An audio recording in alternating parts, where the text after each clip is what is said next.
बताया था, अर्थात पिछली क्लास में बताया था कि किस प्रकार से महाराजा रणजीत सिंह की मृत्यु के बाद अंग्रेजों ने अपनी अंग्रेज नीति को फैला करके पंजाब को अपने आधिपत्य में जमाने की कोशिश करी थी। और युद्ध की शुरुआत मैंने आपको बताई थी, किसने की थी? 1945 में लॉर्ड हार्डिंग ने करी थी। किसने करी थी? लॉर्ड हार्डिंग ने महाराजा रणजीत सिंह के पक्ष में अर्थात पंजाब को जीतने के लिए इन्होंने अपनी नीतियां अपनाई थी। ऑफिशियली युद्ध की जो शुरुआत थी वो मैंने बताया था कि 13 दिसंबर 1945 से स्टार्ट हो गई। ठीक है, इतनी बात हम लोग पिछली क्लासेस में जान चुके थे। आज हम लोग देखेंगे कि इन जो युद्ध हुए थे इनकी प्रमुख घटनाएं कौन कौन सी थी। पहली जो घटना थी, जो युद्ध की शुरुआत हुई थी, प्रथम आंग्ल सिख युद्ध, ये 13 दिसंबर 1945 से 9 मार्च 1946 तक चला, मतलब एक साल तक इन लोगों में भीषण युद्ध चला था। और ये युद्ध के दौरान लगातार कोई ना कोई घटना होती चली गई। सबसे पहली जो घटना थी और इस युद्ध की जो एंड हुआ वो लाहौर संधि के होने पर हुआ। मतलब ये जो आंग्ल सिख युद्ध की स्टार्टिंग हुई वो 1945 से लेकर 1946 तक चला था और लाहौर की संधि पर इस युद्ध की समाप्ति हुई थी। इसमें पहली घटना है मुदकी का युद्ध। ये मुदकी एक जगह का नाम, बेटा क्या है? जगह का नाम है। जगह का नाम है। ये 18 दिसंबर 1945 को ये वहाँ पर युद्ध हुआ था, इसीलिए जगह के नाम पर क्या नाम रख दिया? मुदकी का युद्ध रख दिया। ठीक है, जैसे प्लासी का युद्ध हो तो प्लासी का युद्ध बोलते हैं, बक्सर की जगह हो तो बक्सर का युद्ध बोलते हैं। समझ में आ रहा है? इस तरीके से मुदकी की जगह है, इसलिए उसका नाम क्या रख दिया गया? मुदकी का युद्ध। 18 दिसंबर 1945 को शुरुआत हो गई थी। इसमें एक तरफ से सेना जो थी वो किसकी? सिख सेना थी, जिसमें सिख सेना का जो नेतृत्व कर रहा था अर्थात जो लीडर था वो लाल सिंह। कौन थे? लाल सिंह थे। सिख सेना की तरफ से पूरी की पूरी सेना का नेतृत्व वो लाल सिंह कर रहे थे और इनकी सेना में लगभग 40,000 सैनिक थे। कितने थे? 40,000 में महाराजा रणजीत सिंह की सेना आएगी। हाँ, अच्छा, 40,000 सैनिक थे और 40,000 सैनिकों के साथ लाल सिंह ने अंग्रेजों पर आक्रमण किया था और इन्होंने सतलज नदी को पार करके फिरोजपुर में, किधर? फिरोजपुर से 20 किलोमीटर दूर पड़ता है मुदकी। क्या पड़ता है? मुदकी। जैसे ही लाल सिंह अपनी सेना को लेकर सतलज नदी को पार करके फिरोजपुर पहुंचे, फिरोजपुर के बाद मुदकी जगह पर पहुंचे। फिरोजपुर कितनी दूरी पर है?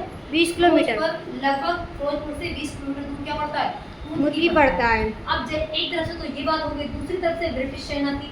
ब्रिटिश सेना जो थी वो इनसे आधी भी नहीं थी, सिर्फ 11,000 सैनिक थे। कितने थे? 11,000 सैनिक थे। 11,000 सैनिक थे इनकी तरफ से।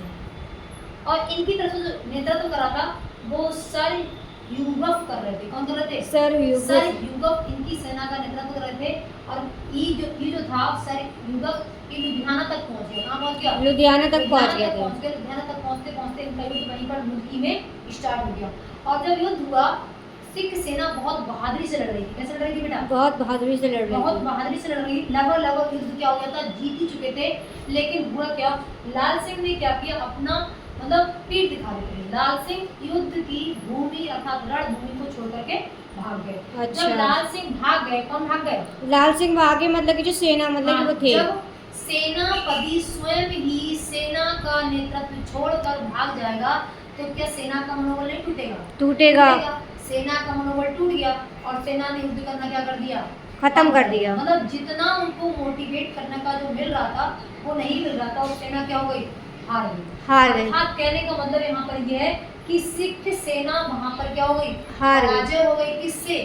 अंग्रेजों से। और इस बात की जानकारी जब पता लगी कि हमारी सेना क्या हो गई है? हार गई है, पूरे के पूरे पंजाब का मनोबल टूट गया और इस तरीके से पूरी की पूरी पराजय किसको हासिल कर? ब्रिटिश मतलब सिख सेना को। और इस बात का सर ह्यूगफ अर्थात ब्रिटिश सरकार को खूब फायदा हुआ। अब इसके आगे दूसरी घटना है फिरोजपुर की घटना। आप देखते हैं फिरोज शाह का युद्ध क्या हुआ। फिरोज शाह जो था वो मैंने तुम्हें बताया था कि सतलज नदी से 12 किलोमीटर की दूरी पर पड़ता है। किधर पड़ता है? 12 किलोमीटर की दूरी पर पार करोगे तो फिरोज शाह एक जगह का नाम है। सतलज नदी को 12 किलोमीटर दूर पार करोगे तो वो तुमको वहाँ पर मिल जाएगा। उसके बाद इस सेना मतलब ब्रिटिश, आपको पता है कि सारे युद्ध किसके बीच चल रहे हैं? ब्रिटिश शासन और महाराजा रणजीत सिंह। महाराजा रणजीत सिंह नहीं, सिखों के बीच। सिखों के बीच की मृत्यु हो चुकी है। ठीक है, तो उस समय जो सेना थी वो सिखों की तरफ से तेज सिंह कौन कर रहे थे? तेज ये सिंह नेतृत्व कर रहे थे। नेतृत्व कर रहे, मतलब हम एक तरफ से सेनापति। हाँ, सेनापति थे। सिखों की तरफ से सेना का नेतृत्व तेज सिंह कर रहे थे। तेज सिंह कर रहे ठीक थे। है? अब हुआ क्या? क्या हुआ? तेज सिंह ने विश्वासघात कर दिया। क्या कर दिया? विश्वासघात कर दिया मैम हाँ। सिखों का। हाँ बिल्कुल। ये मिल गए किससे जाके? अंग्रेजों से। अंग्रेज से जाके मिले। और जैसे विश्वासघात किया अंग्रेज से मिले और मिलने के बाद क्या हुआ? उस समय इतना भीषण युद्ध हुआ, इतनी हानि हुई सिखों की, इतनी हानि हुई। तेज सिंह इकलौता बंदा जो जा करके सिखों से मिल गया, इसने सारे राज बता दिए। बताने के बाद विश्वासघात के तहत क्या हुआ? सिख भी रोज का युद्ध क्या हो गए? हार गए। हार गए, मतलब इस- तेज सिंह ब्रिटिश शासन से मिला था। हाँ, ब्रिटिश शासन से मिले थे, इसलिए वो क्या हो गए? हार गए। और हारने के बाद इसमें जो सिख थे ना, 8,000 सिख सैनिक, 8,000 सिख सैनिक वीर गति को प्राप्त हो गए और 73 तोपें अंग्रेजों ने सिखों की अपने पास रख ली। मतलब उनको एक तरफ से चुरा ली, ले ली, छीन ली। ठीक है। और हानि इधर भी कम नहीं हुई। मैम वीर गति मतलब कि मृत्यु हो गई उनकी। मृत्यु हो जाना, ओके। मतलब वो रण क्षेत्र में ही मारे गए। रण क्षेत्र ठीक है? में तो उनकी क्या हो गई? वीर गति हो गई। और उनको 73 तोपें भी किसने ले ली? अंग्रेजों ने ले ली अपने किससे? पास सिखों से। अब देखो इधर भी कम हानि नहीं हुई। ब्रिटिश सेना के भी 7,000 सैनिक मारे गए। कितने मारे गए? 7,000। 7,000 सैनिक ब्रिटिश के मारे गए और 1,721 सैनिक क्या हुए? घायल हो गए। इस फिरोज शाह युद्ध में अगर तेज सिंह नेतृत्व करने वाले जो लीडर थे, अगर ये विश्वासघात नहीं करते तो ये युद्ध भी हम लोग क्या हो जाते? सिख जीत का सकते थे। जीत जाते। लेकिन अकेले तेज सिंह के विश्वासघात करने पर ये युद्ध भी क्या हो गया? सिख बेचारे हार गए। अर्थात फिरोज शाह का युद्ध भी वो हार गए। उसके बाद होता है बुड्ढेवाल का युद्ध। बुड्ढेवाल तथा अलीवाल का युद्ध। अलीवाल इसका का बुड्ढेवाल या अलीवाल का युद्ध। अलीवाल ये का युद्ध जो शुरू हुआ था वो 21 जनवरी 1946 को स्टार्ट हुआ। मैम 1846 में शुरू हुआ था है मैम। हाँ, 21 जनवरी 1846 को। हाँ। इस युद्ध में जो नेतृत्व करा था सिखों की तरफ से वो कर रहे थे रणजोर सिंह। रणजोर सिंह मजीठिया है ना। ये सिखों की तरफ से थे। मैं एक तरफ से सेनापति थे ये। सेनापति थे रणजोर सिंह मजीठिया। मजीठिया रणजोर सिंह मजीठिया सिखों के सेनापति थे। ये सेनापति थे, लीडर थे उस सेना के। और इधर जैसे ही इन्होंने देखा तो इन्होंने क्या किया? रणजोर सिंह ने वहां लुधियाना में उस समय ब्रिटिश का शासन था। हाँ मैम। और इन्होंने कौन सी नदी पार करी? सतलज। सतलज मैम सतलज नदी पार करी। नदी पार करके लुधियाना पे हमला कर दिया। किस पे कर दिया? लुधियाना पे रणजोर सिंह में ने। शासन उस समय अंग्रेजों का था। अंग्रेजों का। जैसे ही लुधियाना पे आक्रमण किया, करने के बाद इन्होंने इतनी बहादुरी से युद्ध लड़ा। इन्होंने मैम रणजोर सिंह ने बहादुरी से लड़ा कि ये क्या हो गया?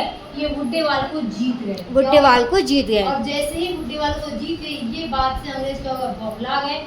और बौखलाने के बाद उन्हें फिर दोबारा से पलटवार किया। दोबारा से पार करा। दोबारा से पलटवार किया। पलटवार करने के बाद 28 जनवरी 1946 को जैसे ही इन्हें पलटवार किया तो अलीवाल में क्या हुआ? वो हार गए। कौन? सिख अलीवाल हार गए। अलीवाल क्या हो गए?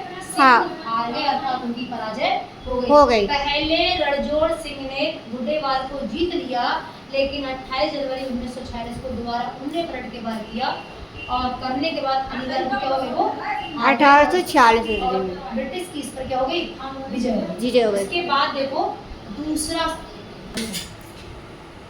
अब युद्ध हुआ सबराव का युद्ध। कौन सा युद्ध हुआ? सबराव का युद्ध हुआ था। सबराव के युद्ध के तहत ये युद्ध स्टार्ट हुआ 18 फरवरी 46 ईस्वी में। 18 फरवरी 1846 को जब ये सबराव का युद्ध हुआ। इस युद्ध में सिखों ने और अंग्रेजों का दोनों का लड़ाया युद्ध था।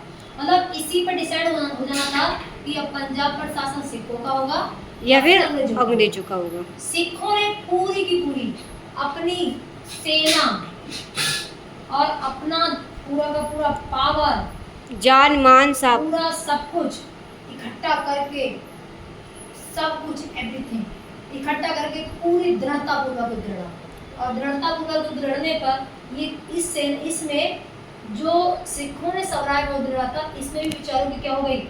हार हो गई। ये युद्ध भी बेचारे वो सिख लोग हार गए। जीत पाए।